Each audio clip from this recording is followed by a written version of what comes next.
Helo a chroeso i fideo ar sut i ddefnyddio meddalwedd Office 365 i gynorthwyo ddisgyblion yn enwedig rai gyda anghenion dysgu ychwanegol. Yn gyntaf, dyn ni'n mynd i edrych ar Microsoft Word a'r pethau chi'n gallu defnyddio helpu darllen ac yna i edrych ar ysgrifennu. Felly dwi mewn Microsoft Word fan hyn a mae gen i ddogfen, falle bych chi moyn i blant darllen a falle fod yn eitha anodd iddyn nhw darllen ar y sgrin. Felly, o fewn Microsoft Word, mae gyda ni Immersive Reader. Felly, os dwi'n clicio ar View, fan hyn, ar y brig, ac wedyn dwi'n clicio ar Immersive Reader. Mae hwnna'n newid y ddogfen i fod yn un sy'n haws i ddarllen. Mae gyda ni sawl peth gwahanol dwi'n gallu gwneud. Yn gyntaf, dyn ni'n gallu edrych ar y column width. Dyn ni'n gallu gwneud yn eitha gyfyng neu yn eitha eang. Dwi'n mynd i fynd am un eitha canolig. Ac yna, dyn ni'n gallu newid ar lliw y tudalen, sydd yn haws i bobl darllen, efallai gyda cefndiroedd gwahanol. Hefyd, mae line focus, mae hynny yn meddyliwch bod chi'n cael rhyw fath o bren mesur o dan rhyw linell, dych chi ond yn gallu ffocysu ar un llinell, chi'n clicio ar one line, a wedyn mae'n rhoi un llinell i chi. Dych chi hefyd yn gallu gwneud 3 llinell neu 5 llinell. Hefyd, dych chi'n gallu gwneud text spacing, so mae'n mynd arferol, neu chi'n gallu gwneud fod y bwlch yn fwy rhwng pob gair. A sillafau fan hyn, chi'n gallu clicio arno fe, chi'n gallu gweld fan'na yn mis Ebrill 2017. Chi'n clicio arno fe to nawr, mae'r mlynedd fan'na, mae wedi rhannu fe mewn i ddau beth sydd yn haws i bosib i blant i ddarllen. A hefyd, yn y Saesneg yn unig, mae read aloud function byddai'n gofyn i chi byddai'n darllen y ddogfen i chi. Iawn? So dyna'r ffordd mae Immersive Reader o fewn Word.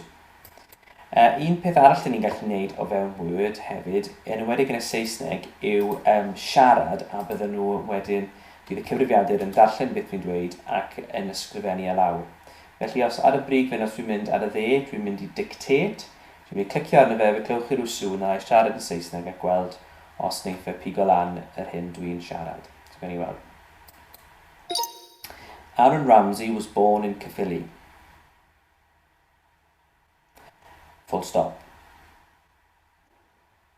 A chi'n gallu gweld fyna bod fe wedi ysgrifennu'r brawddeg fyna i fi. Gall hwnna fod yn fuddiol i blant yn enwedig sydd yn cael anodd y bosib i ysgrifennu. Un peth arall efallai yn Gymraeg sydd gyda ni fan hyn, dwi wedi newid yr iaith fan hyn i fod mae'n Saesneg fyna, ond fan hyn mae'n Gymraeg. Sylwch olwch chi ar y gwaelod fan hyn mae'n dweud Welsh. Nawr, os dwi'n uwcholeuo fe, dwi'n gallu newid yr iaith wrth gwrs dwi'n moyn e.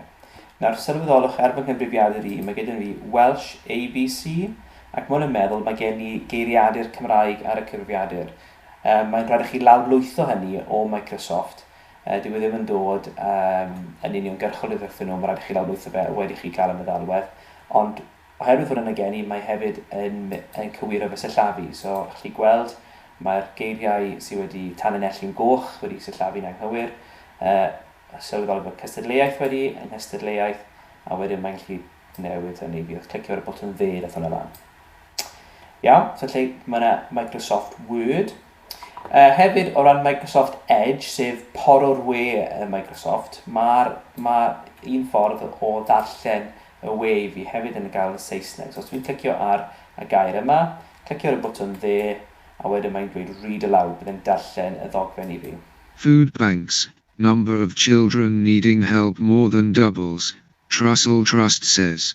Nawr, dwi hefyd ar y brig fan hyn yn gallu clicio ar y person yma, yn gallu newid llais y person, a pa mor gyflym, falle yn y bach yn araf, pa mor gyflym mae'n mynd. Says. The 5th of May, Gobeithio bod chi wedi ffeindio rhain yn fuddiol ac yn defnyddio nhw'n eich gwaith.